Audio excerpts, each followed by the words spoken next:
Bienvenidos a otro episodio con Jimena y Nair, donde vamos a hablar de 3 personajes de películas, comenzando con Pita Mellar de Los Juegos del Hambre, Anna Fox de La Mujer en la Ventana. y de Alex Delarge de La Naranja Mecánica.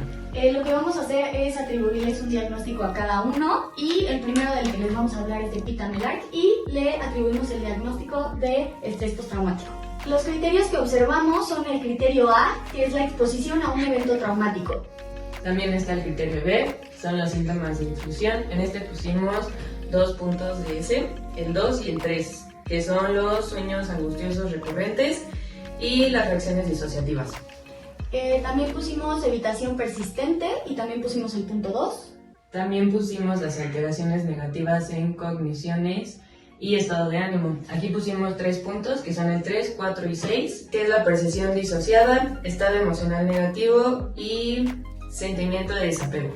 Y pusimos el criterio E también, que son alteraciones en excitación y reactividad. Y pusimos el punto 1, 2, 3 y 4, que son el 1, comportamiento irritable y arrebatos de furia, el 2, comportamiento imprudente o autodestructivo, el 3, hipervigilancia y el 4, respuesta de sobresalto exagerado. Y bueno, los momentos clave que nosotros escribimos de la película es el primero, que es ataque a Katniss después de su rescate. Se relaciona con los criterios porque cuando lo rescatan, lo primero que hace al ver a Katniss es atacarla y la ahorca y casi la mata. Y pues esto se relaciona con que obviamente el Capitolio lo secuestró, también estuvo en los Juegos del Hambre y al secuestrarlo lo hicieron pensar que Katniss era mala. Entonces esto es la parte del evento traumático, que es el criterio A, y que es exposición al evento traumático. También Pusimos la lucha por distinguir la realidad de las memorias falsas. Aquí vienen los criterios de criterio D y el criterio... Bueno, es básicamente una combinación de todos los criterios, porque él no sabe si distinguir si lo que está pasando es real, si Katniss es buena, si es mala, por todo el estrés postraumático que pasó en el Capitolio. Ajá, y también está la conversación con Katniss en el jardín al final, porque le pregunta igualmente, o sea, hablan y le pregunta, ¿cuál es mi color favorito? Mi color favorito es el color naranja, y le dice, ¿verdadero o falso? Y entonces ahí como que está él tratando de distinguir entre lo que es real en su cabeza y lo que no. También podemos ver que en la tercera película, cuando están entrando a una parte que está como cerrada y hay edificios, donde están como todas las bombas y todas las trampas, avienta a Katniss y trata también como de matarla, y esto tiene que ver con el criterio D y el criterio E, que es la reactividad y las alteraciones negativas en la cognición. El segundo personaje que nosotras escogimos es Anna Fox de La Mujer en la Ventana, y esta es una película de un thriller psicológico de una mujer que no puede salir de su casa. Y nosotros el diagnóstico que le atribuimos fue agorafobia, trastorno de pánico y trastorno de depresión mayor. Dentro de la agorafobia está el miedo o ansiedad intensa, evita situaciones por miedo, resistencia a situaciones, miedo o ansiedad desproporcionadas. En el trastorno de pánico, ella presenta ataques de pánico recurrentes o inesperados. También tiene una preocupación constante por presentar otro o por tener un comportamiento desadaptativo. Y en el trastorno depresivo mayor, en el criterio A, presenta estado de ánimo depresivo la mayor parte del día. Hay pérdida de interés, alteración de sueño y alimentación, sentimientos de inutilidad o culpa excesiva y pensamientos de muerte recurrentes. Para explicar un poquito más a fondo sobre cada uno, en la agorafobia el criterio A dice miedo o ansiedad intensa de 2 o más de las 5 situaciones siguientes, y dice 1. Estar en el transporte público, 2. Estar en espacios abiertos, 3. Estar en sitios cerrados como estacionamientos, mercados, puentes, etc. Hacer cola o estar en medio de una multitud, y 5. Estar fuera de casa sola. Ana tiene miedo de salir de su casa y no puede estar con otras personas, y también tiene como miedo de las enfermedades que le pueda traer el que otras personas entren a su casa o que ella salga.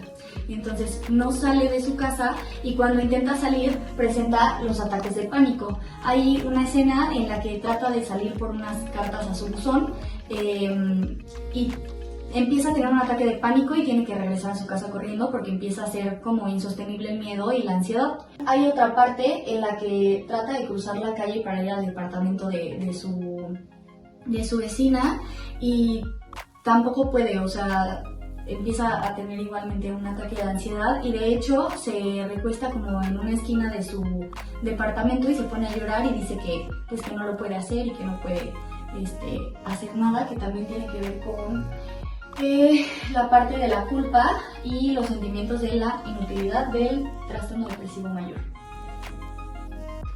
También para el criterio C de la agorafobia, que dice que las situaciones agorafóbicas casi siempre provocan miedo o ansiedad, hay varias escenas en las que nos damos cuenta que el miedo que tiene Ana por salir es muy desproporcionado a tal punto en el que tiene que, o sea, todos se lo tienen que llevar a la casa, depende mucho de su terapeuta para que le lleve cosas, también de repartidores y de otras personas para que le puedan llevar alimento y puedan cubrir sus necesidades básicas, porque ella es incapaz de salir a la calle por el miedo y la ansiedad que le genera.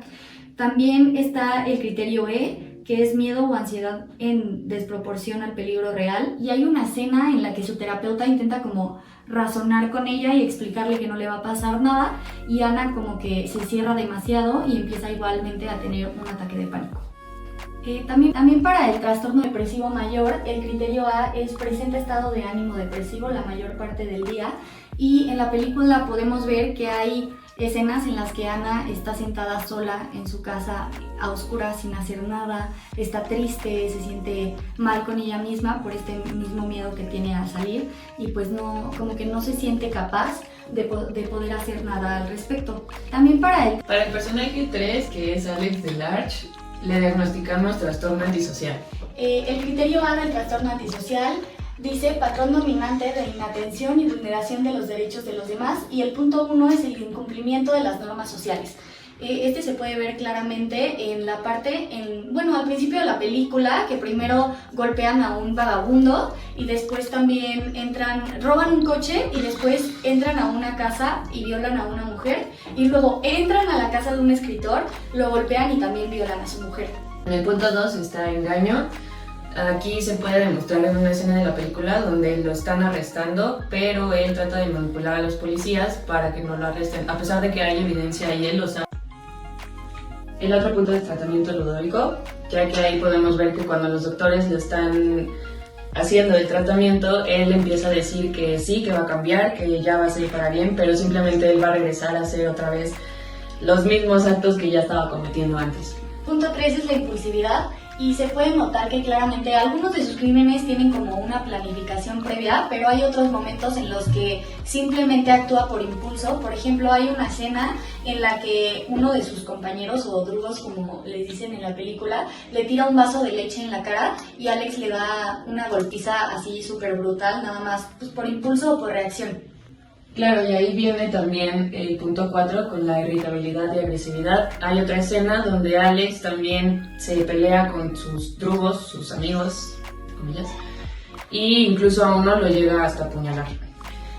También está el punto 7, que es la ausencia de remordimiento, y pues durante toda la película nos damos cuenta de que no se arrepiente de ninguno de sus crímenes. De hecho, cuando lo detienen y empiezan a hacerle lo del tratamiento ludórico, jamás muestra como alguna seña de arrepentimiento o de que en algún momento le haya pasado mal haciendo todo lo que hizo, sino al contrario, como que se le ve satisfacción, y en ningún momento, ni cuando sale de la cárcel y así, se nota que se haya arrepentido de absolutamente nada de lo que hizo.